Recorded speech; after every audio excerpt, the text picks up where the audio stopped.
Good morning. Sir, would you introduce yourself? Tell us your name and your DOC number. My name is Creighton Wuneberger, 196678. All right, Mr. Wuneberger, you're here this morning seeking a commutation of your sentence. Let me just read some identifying information into the record. You were sentenced in Jefferson Parish in March of 2002 as a habitual offender to a life sentence for armed robbery. Is that correct, sir? Yes, ma'am. Right, and joining us this morning here in support, we'll hear from him. We have Joseph Landix, who will be speaking on your behalf, and then we have Bahia Wright, I'm sorry if I mispronounced the name, who is also here in support. Here in opposition, representing the DA's office in Jefferson Parish, is Mr. Randall Meyer, and we'll hear from him at the appropriate time. Mr. Wuneberger, your case this morning has been assigned to Mr. Roche. Would you answer any questions you may have? Yes, ma'am. Thank you, Madam Chairman. Good morning, Mr. Wuneberger. How are you? A little nervous. Just sit back, relax, and we're going to have a conversation, okay? Yes, sir. Madam Chairman, fellow board members, before us this morning, we have Creighton L Wuneberger, DOC number 196678. Mr. Wuneberger is here this morning seeking a recommendation and commutation of sentence for a multi-bill conviction for armed robbery in March 2002. He went to trial and he was found guilty of armed robbery and originally sentenced to 50 years at hard labor at DOC. The DA's office a month later filed a multi-bill indictment, and he was found guilty as an habitual offender and was resentenced to life and hard labor at DOC without benefit of probation, parole, or suspension and sentence. On March 18, 2002. Mr. Wuneberger is currently 52 years old. He was 30 years of age at the time of the robbery. He's been incarcerated for the last 21 and a half years. The applicant is a fourth felony offender with 13 or 14 arrests, a history of violence, a poor supervision history with 2 revocations, and 1 period of supervision was terminated unsatisfactory. He currently has a warrant on his master record issued by the Angelina County Sheriff's Office in Lufkin, Texas. The sheriff of Angelina County said that the county will not extradite on that warrant. So basically, it's not an active warrant because they will not extradite.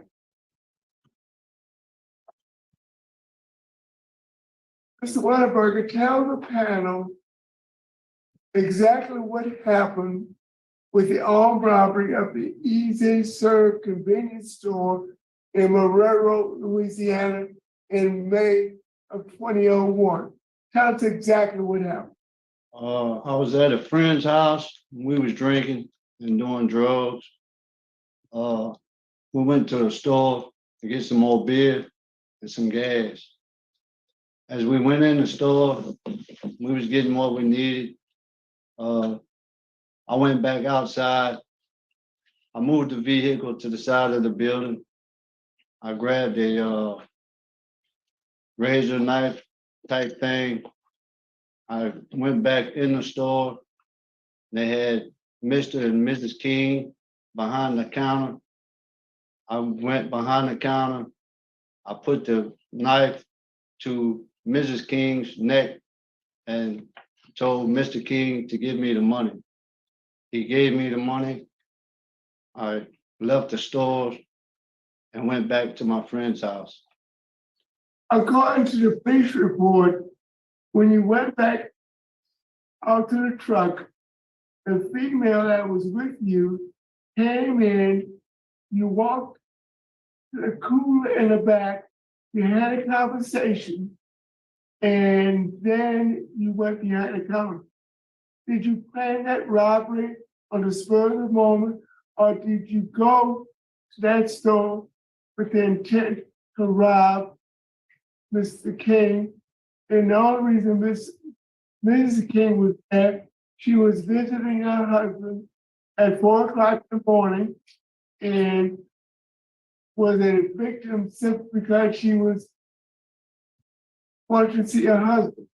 When did you decide that you were going to rob the store? It was a spur of the moment thing when I was talking to my co-defendant. That's when I decided to do it. My co-defendant had no idea I was doing it. She was getting the beer out the cooler. I went back outside, moved the vehicle to the side, went back in and committed the robbery. So tell me, was $100 worth spending 21 and a half years incarcerated for? No, sir, it wasn't. Ain't no money worth spending 21 years. But all you got was $100, right? Yes, sir. Okay. Opposition in this case comes from the Jefferson Parish DA's office, and Assistant District Attorney Randy Myers will make a presentation at the appropriate time. You also have opposition from the judge, the 24th JDC, law enforcement. You also have opposition from Ms. Alicia King, the female victim of your crime. Mr. Wuneberger has a low risk assessment, a low needs assessment. He has a minimal custody level. He has a good institutional record with positive remarks from the state police barracks staff. And he has been assigned to the state police barracks for only 2.5 years. Tell us what you currently do at the state police barracks. My job is just tech maintenance, a carpenter shop. Do you go off site or do you do all your work at the facility?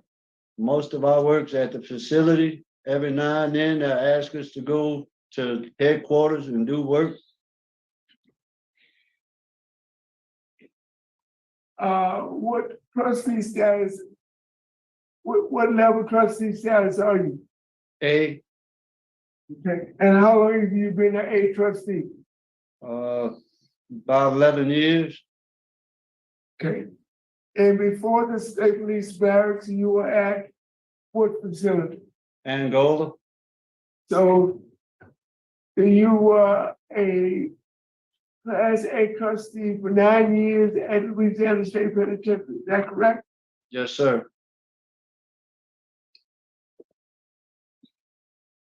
Any vocational skills or training while incarcerated or before you were incarcerated? All my training skills came while I was incarcerated. Okay. And what are those skills? Carpentry, welding, body and fender, clerk.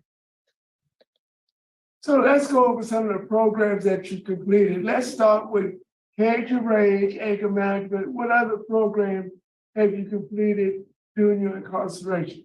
I went through sober group, Malachi Dash, Dale Carnegie public speaking, and cultivation training. Thinking for a Change, Thank you for a change. Giving in Balance. Right? Yes, yes, sir. $100 pre-release, Yes, sir. victim awareness, No, sir. I was on a list to go through victim awareness, and then I got transferred here to the barracks. before I could go through it. Okay. Tell me about your educational achievements, starting with your GED. I don't have my GED. I got 10th grade education. Okay, somewhere in the program, in my information saying that you had a GED. No, sir. I was on a list to take my GED, but at Camp F, they only allow so many at a time to go through the GED school. And I was on the backlog list for it, and I came here to the barracks. Now, I'm almost sure that Barracks has a GED program. Have you requested the GED program? They don't have it here. You have to do it online, through mail. And when are you gonna enroll? I have the application for Christian Academy. It costs us $150 to go through it. I have wrote to people. I'm waiting for them to send me back the application. Okay, because it's of utmost importance that you enroll and complete your GED prior to your release. Yes, sir. I will have it. Tell us about your work with Prison Enterprise. I work with CDC Warehouse, which is Canteen Distribution Center in Angola. I worked there for 6 years as a clerk and a stock clerk. Tell me about your paralegal study diploma. Sir? A paralegal, No, sir. I don't have no paralegal study. okay, so evidently some information was in your packet that didn't belong there, because in the packet that I received, you had a paralegal study diploma, but you don't, right? Sir, no, sir. Okay. Were you a member of Toastmasters? No, sir. So evidently some information in that packet was confused with another packet. Okay. So let's talk about drugs and alcohol addiction. Have you ever been or used illegal drugs? Yes, sir. And at what age did you start using these illegal drugs? 17. And what did you start with? Heroin and cocaine. So you started with the strong stuff. Yes, sir. And how long did you use heroin and cocaine? All the way up until my incarceration. So you were incarcerated at the age of 30 years old, am I correct? Yes, sir. You used hard drugs, heroin and cocaine for 13 years. Yes, sir. Have you ever been through a substance abuse program? Here at Angola, I went through sober group and AA, which outside group from AA started coming to Camp F approximately 6 or 7 years ago. And I got involved in that until I came to the police barracks. Okay, but you have not received any formal substance abuse treatment. A program where you go in like Steve Hall, Lou Walters, Don Francois, you haven't, did you receive any substance abuse treatment before you were incarcerated? No, sir. In the 13 years you used drugs, you never tried to treat your addiction. No, sir.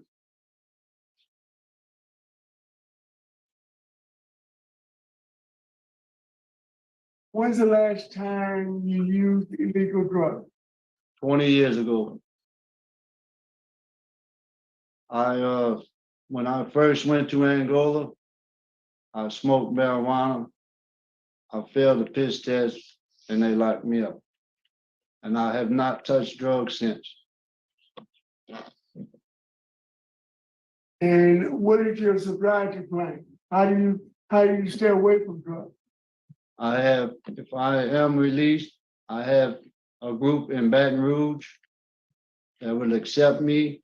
I have someone that is speaking for me today with AA that is going to help me through my drug addiction.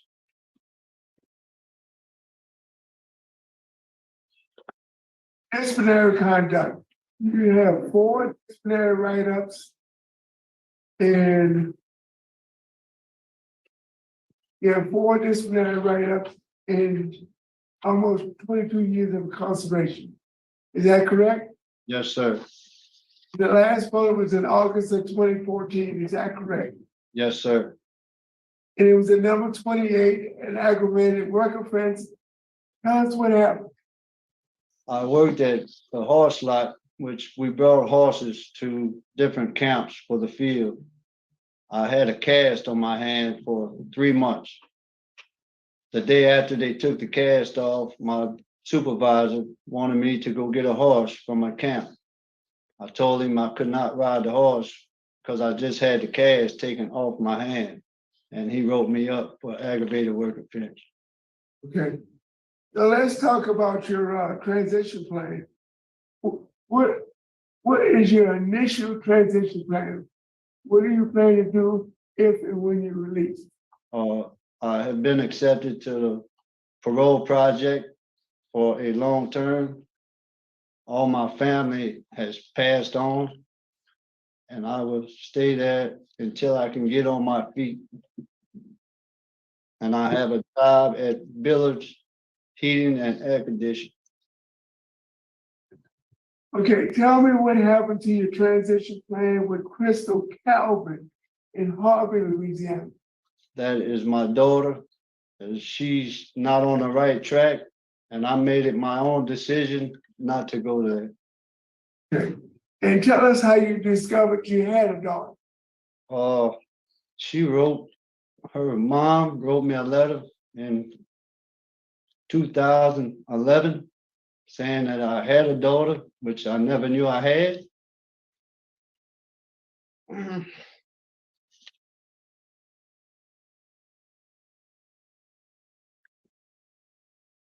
that's how I found out.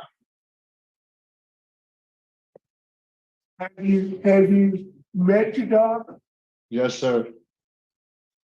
And you decided that transition plan won't work for you, right? She used to come see me, but she's not on the right track. I understand.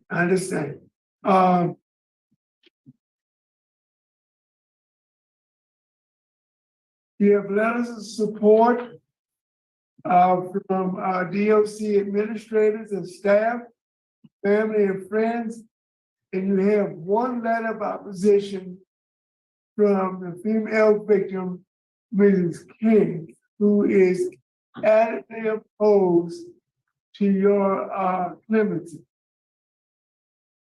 Captain Washington, would you like to make any comments? Do you have any concerns, remarks, or observations at this time? Yes, sir. In the short time that I've known Berger, a couple of years, he's been nothing but supportive to us here at the State Police Barracks. He does work without being asked. Any task we have for him to do, he gladly completes. In fact, he recently volunteered for several projects that we had going on and received some very good remarks from the people whose projects they were. I don't know who he was 20 years ago when all of this was taking place. All I know is the man sitting next to me, and I would be happy to call him my friend. Thank you, Captain Washington. You're welcome. Chairman, due to some information that I had that was incorrect, I have not made a decision yet. I will at the conclusion of this interview. Thank you, Mr. Roche. We'd like to hear from the support, and that would be Mr. Joseph Landix, please.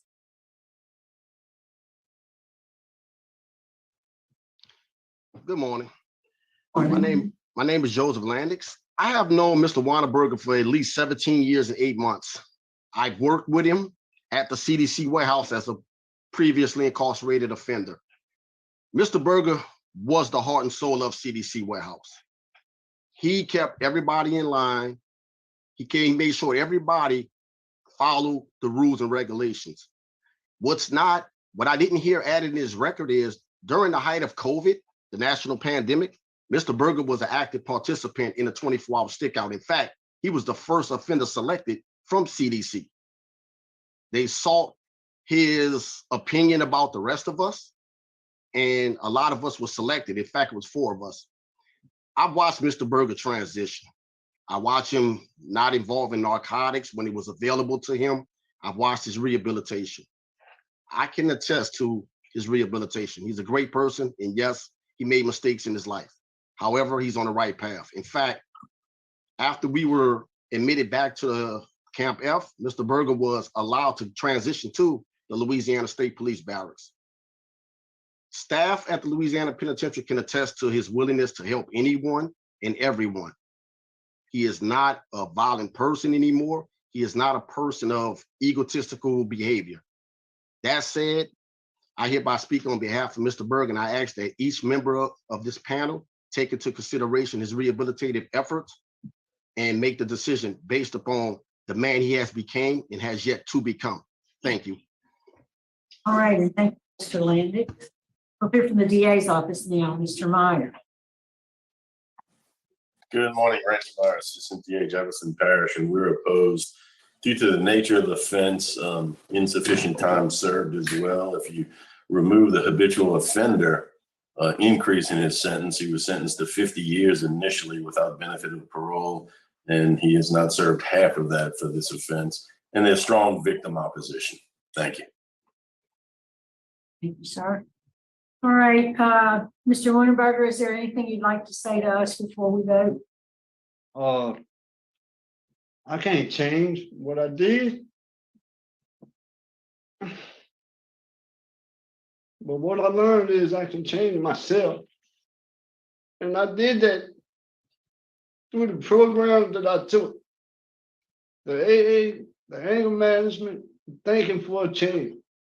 And I'm truly sorry for my actions. Yes, sir. Thank you. All right, I believe you're prepared to vote. Mr. Roche will be voting first. Madam Chairman, I'd like to call for executive session. We have a motion for executive session, second by Mrs. Jackson. Can you roll call, please? Yes. Yes. Yeah. Yes? Yes. So, Mr. Wuneberger will be in executive session for a few moments to discuss confidential matters. Stand by. We'll be right back. Yes, ma'am.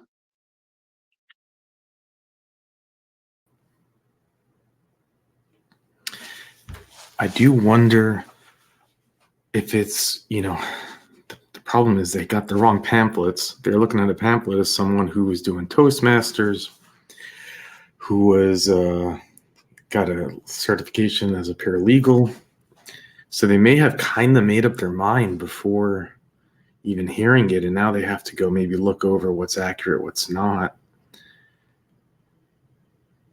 I have the transcript from his court date and really the facts of it, and I'll drop the link in the description. I don't think we need to go over it because the story he shared was pretty much accurate with what actually happened.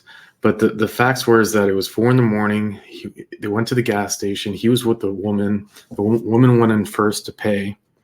Then he came in to the gas station, spoke to his girlfriend, I guess it was, left, then came back in, grabbed the victim, who's not here, but gave a letter of protest, of objection. But he grabbed her by the hair and put a box cutter to her neck. And I believe it was her husband that then gave them the money, and then they left. To top it off, their infant was with them. Now, it doesn't get into the details of where the infant was. The infant could have been in a back room sleeping, and he never saw the infant, right? But it does. So without those details, it's hard to know if, in my opinion, if there's an aggravating factor to this incident. Now, it's terrifying, it's scary, it's violent, it's unnecessarily violent too.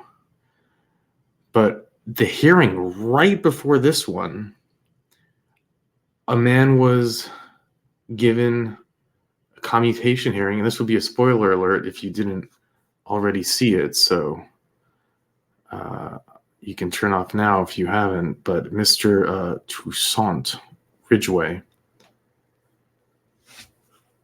he had murdered someone and then burnt his body to hide the evidence, and it was all unnecessary completely. And well, here we go. All right, we are back in regular session. We are prepared to vote. Mr. Roche will be voting first. Mr. Wuneberger, you've only been incarcerated for 21 and a half years, but you've been a Class A trustee for the last 11 years, and you have not lost that rating to move from Louisiana State Penitentiary to police barracks. Captain Washington has only known you for 2.5 years, and he has outstanding remarks.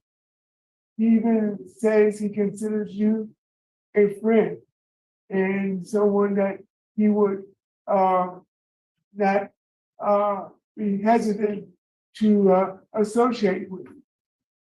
You have good programs. I think you for a change, anger management, 100 hours free release.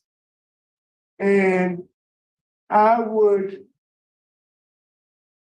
recommend the governor that we commute your sentence back to the original 50-year sentence that you received when you were found guilty of armed robbery.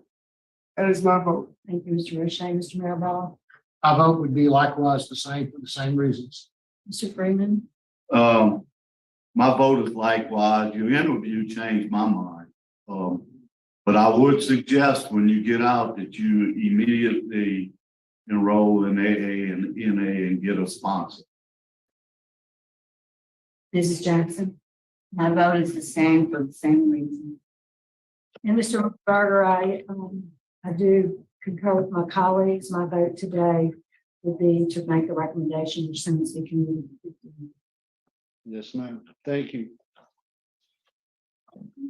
Captain, I think that concludes our business this morning at the barracks. We'll adjourn. It's 9:38. Thanks for helping us out today. Thank y'all. Well, frankly, I'm glad that they made that decision. You know, I was saying that they had just given someone a commutation who was in his third year of college. He, had a head on his shoulders, and he tricked someone to come to buy drugs that he never intended to sell him, killed him, and then burnt his body. And they gave him a commutation when their parents were there begging him not to be. And now you have a situation where there's someone who, yes, did terrible things. He has a terrible record, but he hadn't killed someone. So it's like, how can you do one or the other? And so for that reason, but he gave me the impression too that he had changed. I liked his ending speech as well. It's like, it wasn't the typical ending speech. He said, I've worked on myself. I've bettered myself. He did seem sorrowful, pretty impactful when he's, talking about his daughter and how he broke down, how he had how he had figured out, how is it that you discovered he had a daughter? Imagine being in prison and boom, you have this. It's extra tragic that she's not doing well, because it would have been, almost would have been an interesting scenario if he could have moved in with her.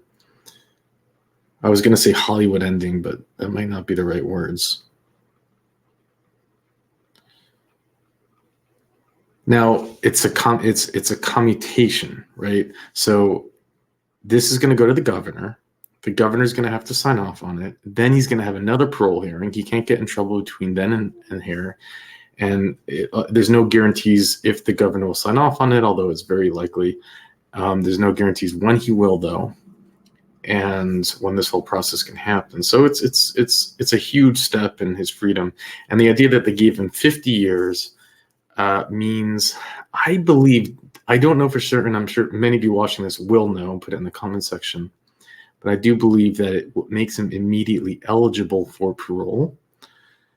And even though it's a 50-year sentence, which is kind of funny because the prosecutor, the assistant DA, our dear friend Randy, asked for the 50-year sentence. And they're like, okay, yeah, we'll give you the 50-year sentence. But it's by the time the governor signs off on it, I believe that he'll be eligible.